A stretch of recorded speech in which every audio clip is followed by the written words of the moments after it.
Bonjour à toutes et à tous, j'espère que vous allez bien. Aujourd'hui, on est en ligne pour un webinaire donc avec Julie de chez Maljet. Salut Julie. Bonjour, bonjour à tous. Alors, pour ceux qui ne te connaissent pas un petit peu, est-ce que tu peux te présenter, s'il te plaît? Oui, bien sûr. Alors, je suis Julie Pachi et je suis responsable marketing chez MailJet, donc il y a une solution d'emailing. J'en parlerai un petit peu tout à l'heure et je vais vous parler aujourd'hui du sujet de la délivrabilité. On va commencer, je pense, les slides, la présentation. Alors, je vais commencer. Je vais vous partager mon écran pour que vous puissiez voir la présentation. Hop, et on va commencer tout de suite. Alors, pour ceux qui connaîtraient pas encore MailJet, on est une solution emailing. Alors, on dit des équipes agiles. Pareil, je vous en parlerai un petit peu à la fin, mais c'est vrai qu'aujourd'hui, on a sorti beaucoup de nouvelles fonctionnalités pour permettre aux équipes de travailler ensemble. Et alors, ce qu'on fait, c'est qu'on vous permet de créer et d'envoyer vos emails marketing et transactionnels et également maintenant vos SMS transactionnels. Alors, si vous ne connaissez pas la différence entre email marketing et transactionnel, très rapidement, un email marketing, en fait, ça va être un seul email qui est envoyé à une multitude de destinataires, donc par exemple vos newsletters ou tous vos emails promotionnels, alors que les emails transactionnels, ça va être un email envoyé à une seule personne suite à une action de sa part. Donc voilà, en général, c'est les confirmations d'achat, les renvois de mots de passe, ce genre de choses. Alors, on a 150 salariés dans 9 pays et ce que je veux surtout souligner, c'est qu'on a une équipe globale de délivrabilité. Donc, pour vous notifier à quel point c'est une problématique qui est importante dans le monde de l'emailing, c'est qu'on a vraiment une équipe qui est dédiée uniquement à ce sujet-là. Donc, pour nous, c'est vraiment une priorité d'assurer la délivrabilité à nos clients. Alors, on va commencer. Comme l'a dit Olivier, si vous avez des questions au cours de la présentation, n'hésitez pas à les poser. J'y répondrai à la fin. Et puis, même si on manque un petit peu de temps, de toute façon, voilà, je vous laisserai mon adresse email et on pourra continuer à échanger par email si vous le souhaitez. Alors, ce qu'on va voir aujourd'hui, tout d'abord, c'est pourquoi utiliser les emails. Nous, évidemment, ça nous semble assez évident chez MailJet, c'est notre activité, mais on va vous montrer en quoi c'est important de les intégrer dans votre stratégie de communication. Ensuite, la délivrabilité. Alors, c'est un mot qui peut paraître un peu barbare. On va juste rapidement voir du coup la définition et qu'est-ce que ça recouvre exactement ce terme-là. Et puis enfin, les bonnes pratiques à suivre. Et en fait, c'est surtout là où on va passer beaucoup de temps aujourd'hui. C'est vous expliquer comment concevoir des emails qui vont avoir une bonne délivrabilité. Donc, on sait que vous passez beaucoup de temps à créer des beaux emails, à mettre un contenu qui est percutant avec un bon design, mais il faut absolument prendre en compte ces aspects délivrabilité, sinon vous risquez de passer à côté. Alors, pourquoi utiliser les emails? On va voir ici l'importance de l'emailing dans votre stratégie de communication. Donc, l'email est le canal de communication le plus efficace. Alors, je voulais vous mettre quelques chiffres qui sont assez impactants, assez forts.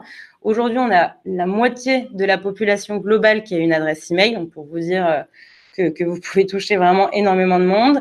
Il y a un ROI qui est excellent. Aujourd'hui, vous pouvez trouver des solutions emailing très peu chères qui vous permettent d'avoir un ROI de 30 € pour chaque euro dépensé.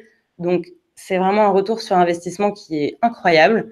Et le canal de communication préféré, c'est le canal de communication préféré pour 72% des consommateurs. Donc, c'est un moyen qui n'est pas trop intrusif, qui est beaucoup utilisé par les marques, auxquelles les consommateurs sont habitués. Donc, on vous recommande vraiment de l'utiliser. Et chez MailJet, on a même mené une étude il y a quelques temps qui montre que 80% des consommateurs considèrent l'email comme le canal de communication qui sera le plus utilisé dans les 10 prochaines années. Donc, c'est très important aujourd'hui, mais on voit vraiment qu'à l'avenir, ça continuera d'être un moyen efficace pour contacter les consommateurs. Et alors, pour ceux que ça intéresse, c'était donc devant les SMS et Facebook. Alors, maintenant, on va voir la délivrabilité. Qu'est-ce que c'est? On a ici une petite définition. Donc, la délivrabilité décrit le nombre de messages qui atteignent la boîte de réception principale du destinataire et qui peuvent être attribués à une campagne précise ou à un expéditeur.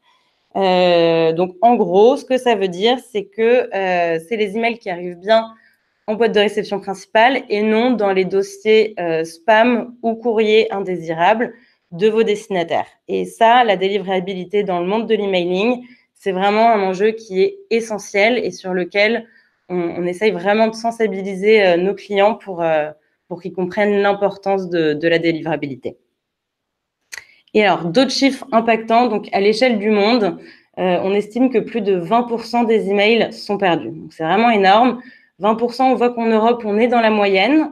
On voit qu'en Amérique du Nord, ils sont un petit peu plus avancés sur le sujet. Ils ont un taux qui est moins important. Et en Amérique latine et en Asie, à l'inverse, ils ont un petit peu de retard sur le sujet.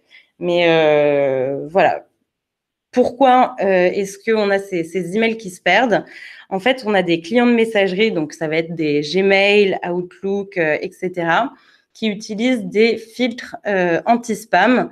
L'objectif, en fait, pour eux, c'est vraiment d'offrir la meilleure expérience à leurs utilisateurs et de faire en sorte qu'ils ne reçoivent pas de messages de spammers.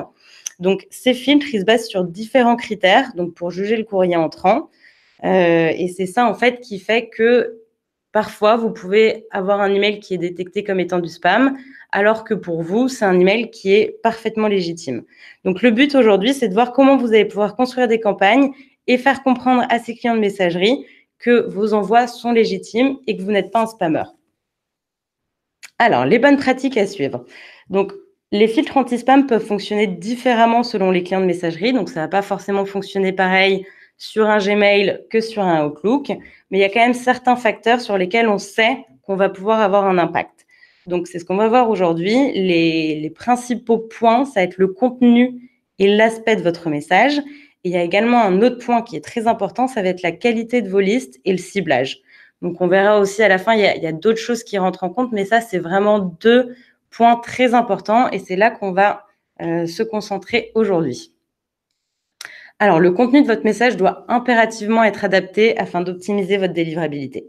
Donc, ce que je disais, voilà, c'est que le contenu de votre message va être analysé pour calculer votre réputation d'expéditeur, pour définir si le message va être accepté ou non par les serveurs de destination, et en final, du coup, pour définir s'il va être placé en boîte de réception principale ou dans un autre dossier, que ça soit spam ou courrier indésirable. Alors, on va voir les bonnes pratiques, mais je voulais déjà faire un point sur les mauvaises pratiques, donc celles qu'il faut absolument éviter. Donc, l'objectif, en fait, c'est de se démarquer du comportement des spammers pour ne pas être identifié comme tel.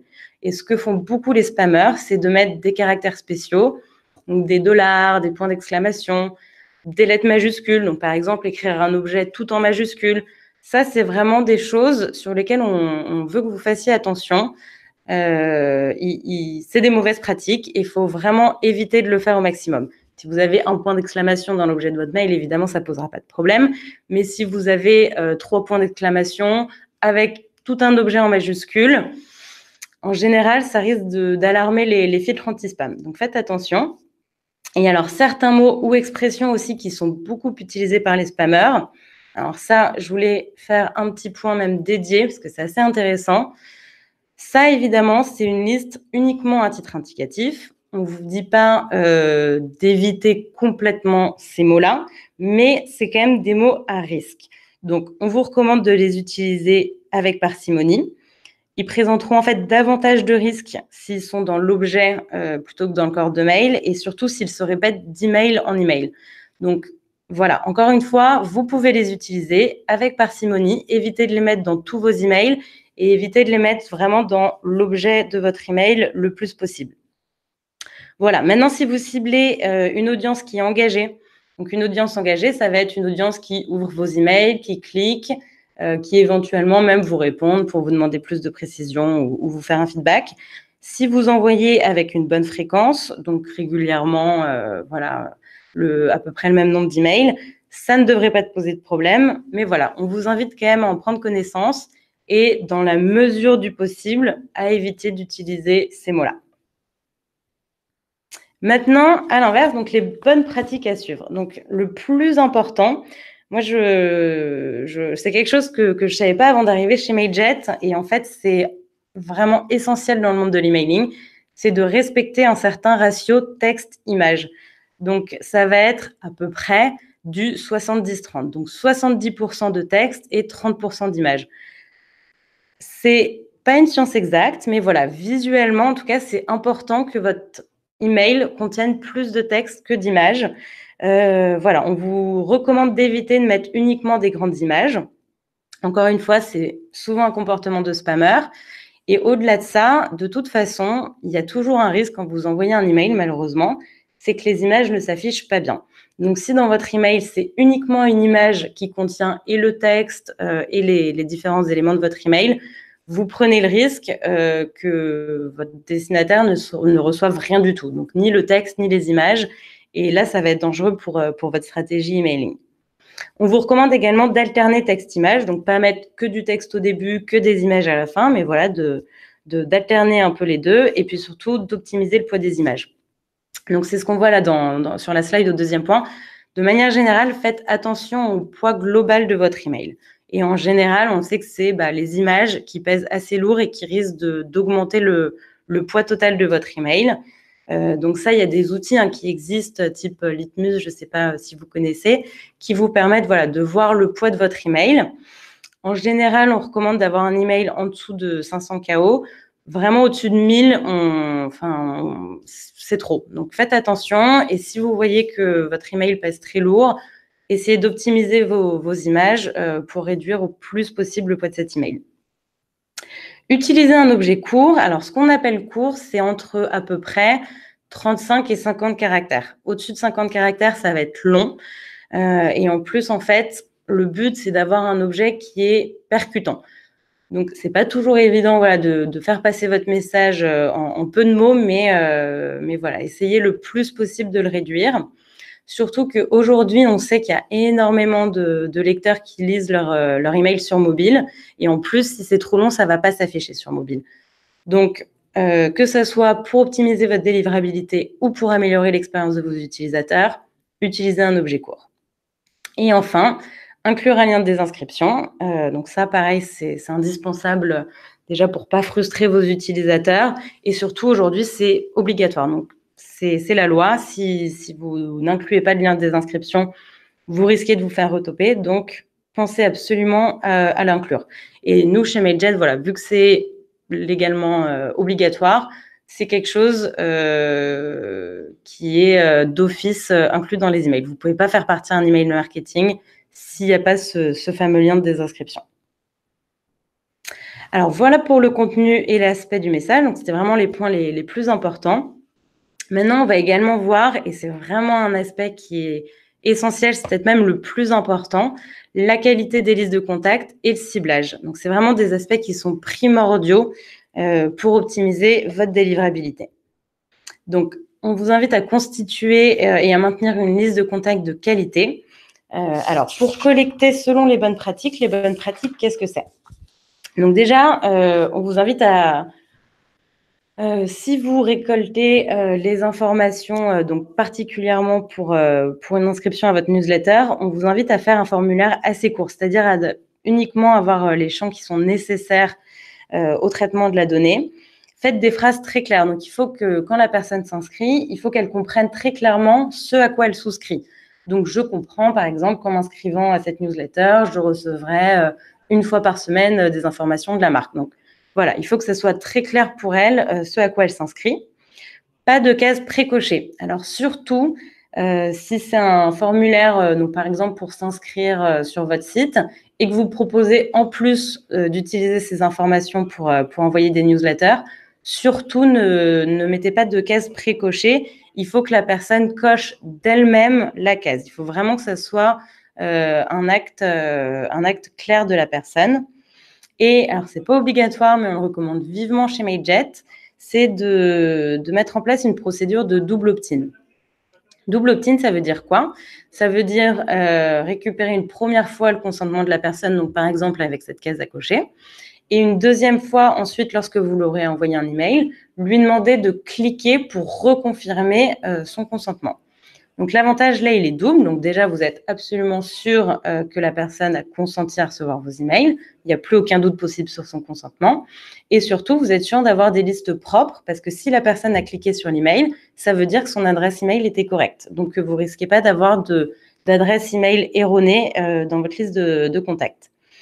Et ce qu'on recommande également, c'est de ne pas acheter ou de louer de liste de contacts. Ça peut être tentant, on se dit que c'est une méthode beaucoup plus facile pour obtenir des contacts, mais en fait, c'est vraiment une très mauvaise pratique et il faut, même si c'est plus compliqué, que vous créez vous-même ces listes de contacts. Et alors, maintien régulier d'une bonne hygiène des listes utilisées. Donc, qu'est-ce que ça veut dire? Ça veut dire supprimer régulièrement les contacts qui présentent des erreurs. Donc, dans l'emailing, on a 2 types d'erreurs. On parle d'erreurs temporaires. Donc, c'est par exemple une boîte de contact qui est pleine. Voilà, c'est un problème temporaire. Il suffit que la personne fasse un peu le tri dans sa boîte pour que vous puissiez de nouveau envoyer vos emails à cette personne. Ou alors des erreurs temporaires. Et ça va être par exemple une adresse email qui est complètement erronée. Donc ça, vous pouvez aujourd'hui, avec beaucoup d'outils emailing, avoir les statistiques de vos emails et vous voyez en fait dans ces statistiques les erreurs temporaires et les erreurs définitives. Donc, on vous invite à chaque fois à faire un peu le tri là-dedans et à enlever ces erreurs de vos listes de contacts et évidemment de supprimer les personnes qui sont désabonnées ou qui vous ont mis en spam. Pareil, ça peut être tentant parfois de se dire, bon, elle s'est désabonnée de tel email, mais je vais améliorer ma stratégie, donc je la remets dedans. Ça, non, on recommande vraiment de ne pas le faire, quitte à trouver un autre moyen pour récupérer ces personnes-là. Alors, je voulais faire un petit point sur le RGPD. Je suis désolée, je sais que ça faisait un petit moment qu'on n'en entendait plus parler. Il y a eu l'été entre-temps. Mais le RGPD, c'est vraiment très important et je voulais être sûre que voilà, vous soyez au courant des choses un peu de base. C'est que dans le cadre du RGPD, vous devez être en mesure de prouver que vous avez bien collecté le consentement de vos contacts. Donc, les bonnes pratiques, c'est ce qu'on vient de dire. Hein. Quand vous collectez le consentement, assurez-vous de respecter les bonnes pratiques. Et pareil, d'inclure un lien de désinscription dans tous vos emails. Sinon, le risque, alors déjà, financièrement, vous pouvez prendre une amende. Donc, il y a un risque financier. Et on le voit, il y a déjà des entreprises aujourd'hui qui ont pris des amendes. Donc, ne prenez pas ce risque-là. Et surtout, vis-à-vis de la confiance de vos lecteurs, il faut que vous fassiez les choses bien, si je puis dire. Donc, le risque, il est financier et également commercial. Donc, faites très attention quand vous envoyez vos emails à respecter ces bonnes pratiques qui sont exigées maintenant avec le nouveau règlement européen. Et alors, cibler les contacts destinataires actifs. Alors, qu'est-ce qu'on appelle un destinataire actif? C'est un destinataire qui a ouvert au moins une fois dans les 3 derniers mois l'un de vos emails. Ça peut paraître assez court comme délai, surtout si vous avez des envois plus espacés, type des envois mensuels. Le max, vraiment, c'est 6 mois. C'est-à-dire que si la personne n'a pas ouvert du tout vos emails dans les 6 derniers mois, il faut que vous la désabonniez manuellement de vos listes de contacts. Et pourquoi? Donc, c'est pour éviter ce qu'on appelle les spam traps. Les spam traps, en fait, c'est des adresses pièges qui sont utilisées, par exemple, par les clients de messagerie pour piéger et identifier les spammers. Donc, de toute façon, donc vous risquez de toute façon d'atterrir dans les spam traps. C'est pourquoi on vous recommande vraiment de cibler les contacts destinataires actifs. Et l'autre risque, c'est de toute façon de plus intéresser les gens. Si au bout de 6 mois, la personne n'a pas ouvert vos emails, ça fait mal au cœur, mais c'est que la personne n'est peut-être pas intéressée, donc il faut la désabonner manuellement. Ce qu'il faut comprendre, et on sait que c'est assez dur pour nos clients de se mettre ça, mais il vaut mieux avoir des listes de contacts avec peu de monde, mais avec des personnes qui sont engagées, qu'avoir des listes avec énormément de gens, mais des gens qui n'interagissent pas du tout avec vos emails. Donc, voilà, ça, on veut que vous l'ayez bien en tête. Il vaut mieux avoir moins de monde, mais du monde qui va ouvrir, cliquer, etc., que des listes de 300 000 personnes avec simplement 5% de taux d'ouverture.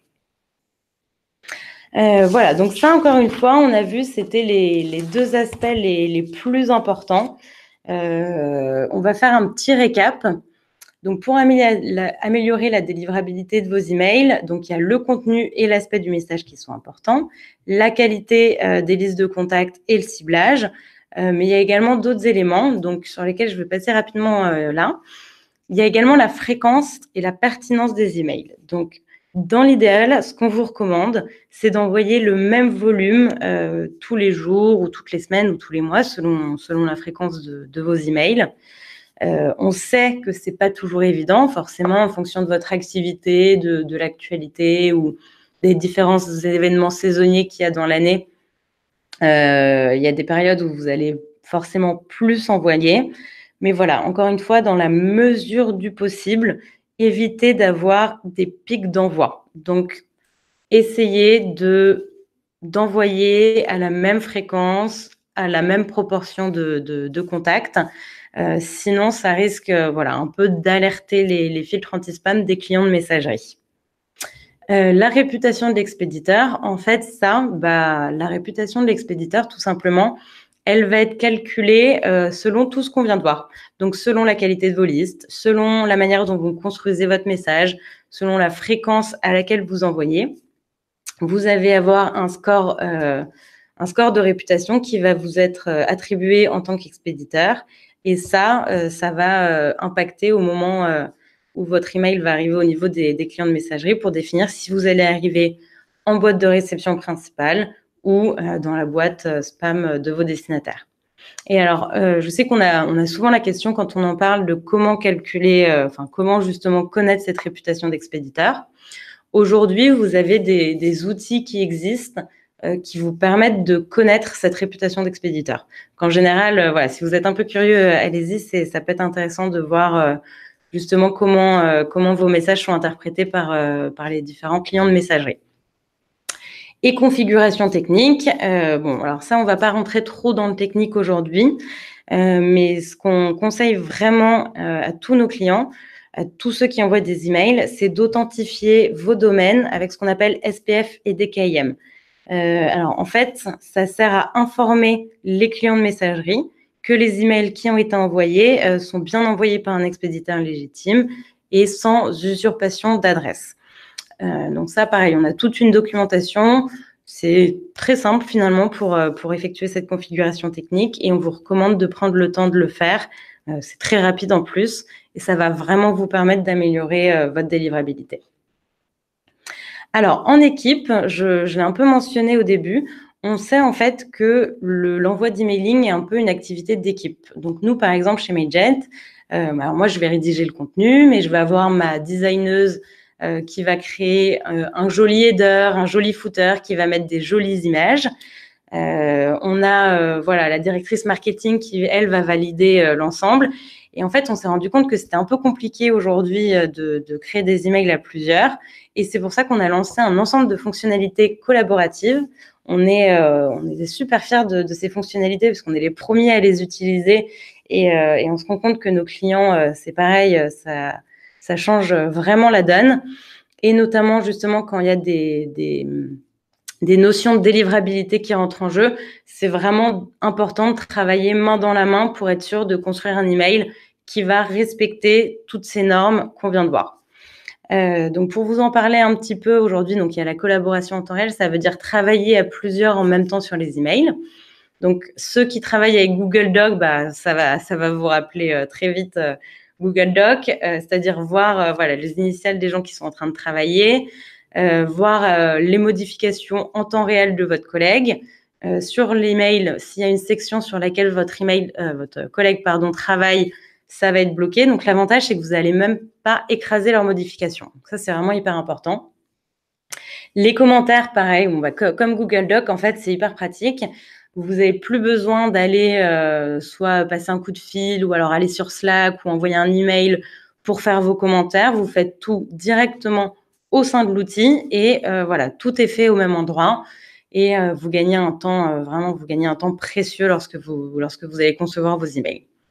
Et alors, il y a d'autres choses. Ça, c'est un peu plus orienté grande structure ou alors agence, mais c'est les sections verrouillées. En fait, quand il y a beaucoup d'équipes différentes, beaucoup de départements différents qui travaillent sur des mêmes modèles, ça permet de verrouiller certaines sections et de vérifier qu'il n'y ait pas de bêtises en fait qui soient faites par des personnes à droite à gauche.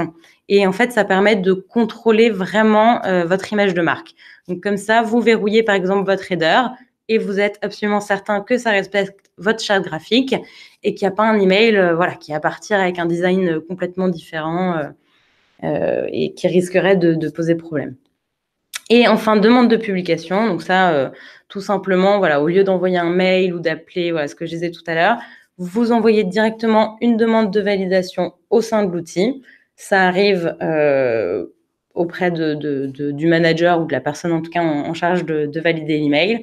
Et tout est fait sur la même interface. Donc ça, voilà, c'est vraiment pratique. Et encore une fois, quand il y a besoin d'inclure tous ces aspects des livrabilités, ça permet que tout le monde travaille main dans la main.